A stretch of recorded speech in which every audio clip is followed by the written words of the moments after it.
ameweka historia baada ya kupanda zaidi ya miti 23,000 ndani ya siku moja katika msitu wa Kesup, kaunti ya Elgeyo Marakwet, akitazama kuvunja rekodi ya dunia. Na kama Monene John anavyoarifu, Hilary sasa anasubiri udhibitisho rasmi kutoka rekodi za dunia za Guinness, huku juhudi zake zikichochea mjadala kuhusu umuhimu wa kulinda mazingira. Ndani ya saa 24 pekee, msitu wa Kesup, Elgeyo Marakwet umebadilika kuwa uwanja wa historia.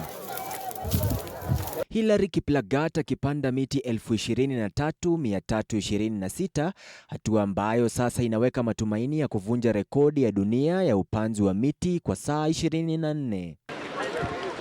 Akilenga kuvunja rekodi inayoshikiliwa kwa sasa na raia wa Canada aliyepanda miti 23,060 kwa siku moja, Kiplagat anasema dhamira yake si rekodi pekee, bali kuamsha amri ya kitaifa kuhusu upandaji miti na uhifadhi wa misitu. Matokeo rasmi ya jaribio hilo yanatarajiwa kutangazwa punde na waandaaji wa rekodi za dunia za Guinness baada ya uhakiki kukamilika. Nilianza na nguvu kwa kazi.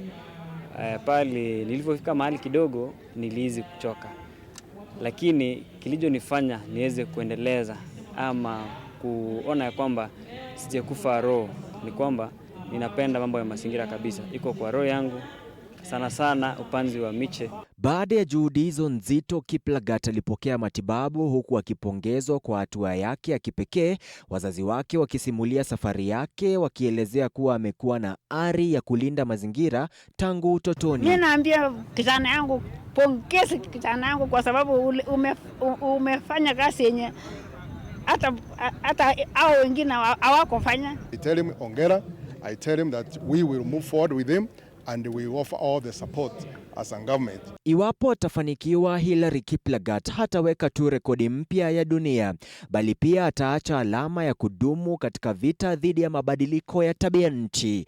Monene John, TV47, Nairobi.